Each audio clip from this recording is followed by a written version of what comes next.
Иртәнге сәгать 5 Зөлфира Шәрипованың эш көне инде башланган. Атын җигеп, һәр көне Яктыкүл авылындагы шәхси хуҗалыклардан сөт җыя ул. Аны беренчеләрдән булып Җәмилә Сәйфуллина каршылый. Күршесе Рөстәм Яруллиннар гаиләсе дә әлеге вакытка 7 баш сыерны савып, сөтне тапшырырга әзерләп куйган. Авылда мини-ферма төзүчеләрнең берсе дә әлеге гаилә.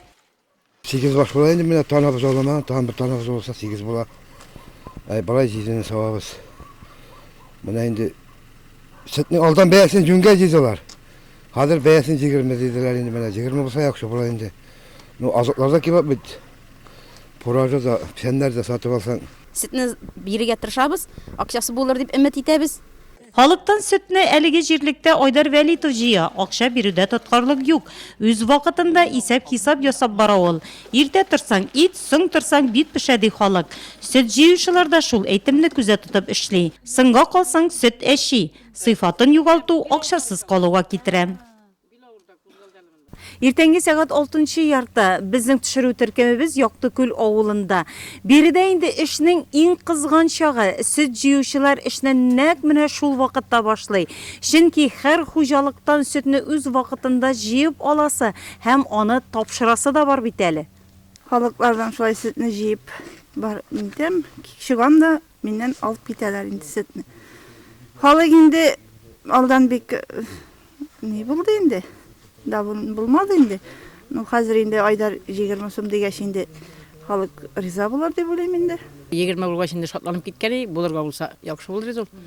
Иш сыер савам әле пока 4 булырга тиеш. Дуйка белән савам инде. Кирәк бит. Яктыкүл авылында халык терлекне күп асрый. Биредә 2 баш сыер тотучылар бик аз. Гали Фәйзуллинның шәхси хуҗалыгында аларның саны 13-кә җиткән. Ул хезмәте булмаса да малларны карау җиңел бирелми. Җәй буена азыгын әзерлисе бар.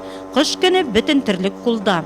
Быел Фәйзуллиннар мини-ферма төзеп, аңа субсидия дә алганнар. Җәй буена сөт тапшырып шактый ук керемле булган әлеге гаилә. Йорт баштагы сөткә куелган яңа бәяләрнең тотрыклы торуын тели. Мин зарланырлык бернинди шарам да юк. Без җәйге вакытта менә көненә суточный 250 литр сөт тапшырдык. И где-то 70-75 мең безнең кисәбезгә акча керде. Затратсын санамыйча инде әлбәттә. Сөтнең бәясен контроль итеп тотып торасалармы, кемнәр җыя посредниклардан? Әйбәт, конечно. Яңа Игылай авыл җирлегендә яшәүчеләр гомергә үз көче белән көн күрергә өйрәнгән. Районда иң күп мал асраучы, кош-корт тотучы җирлек бу. Бүгенге көндә инде безнең авыл җирлегендә 950 баш эреttерлек дип санала.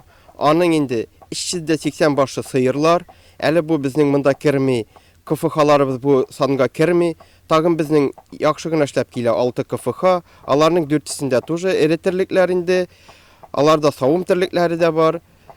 Шуның белән инде менә бүгенге көндә безнең авыл җирлегендә мини-ферма буенча да 6 кеше программада участвовать итте. Былтыр инде безнең алар 2 генә булса, быел 6 булдылар. Алар шушы 200 меңне алып үзләре генә матур гына сарайлар төзеп куйдылар һәм терлек арттыру өстендә эшлиләр инде. Сөтне җыеп бетергәннән соң Зөлфира аны авыл читендә үзен көтеп торучы машинаның цистернасына бушата. Соңгысы аны шәхси эшмәкәр Айдар Вәлитовның яңа гына ачылган сөт җыю пунктына илтә. Биредә 2 сөт суыту җайланмалары куелган. Әлеге җирлектә туып үскән егет 10 елдан артык шушы эш белән шөгыльләнә. Барысы да буш урыннан башлана. Үзе машина руле артына утырып сөт җыя башлаган шәхси эшмәкәр хәзер берничә кешегә эш урыны булдырган. Иске бинаны төзекләндереп сөт тапшыру пункты ачкан. Әлегә биредә барлык җайланмалар да урнаштырылмаган. Башкарасы эшләр шактый. Әмма киләчәктә эшмәкәрнең планнары зурдан. Без сөт җыю белән 12-13 еллар заниматься итәбез. Эшлибез. Бу молокоприемный пунктта инде безнең бүгенге көндә эшләп килә 2 охладитель 5 тонналар индалар. Дальше больше инде без сөтне эшкәртергә җыенабыз үзебез. Сыр ясарга телибез. Сыр май үзебезнеке булса, сыйфатына да гарантия бар дигән сүз. Шималыгына булсын. Бүгенге көндә шәхси хуҗалыклардан сөт җыю һәм аңа куелган бәя район җитәкчелегенең ныклы контролендә.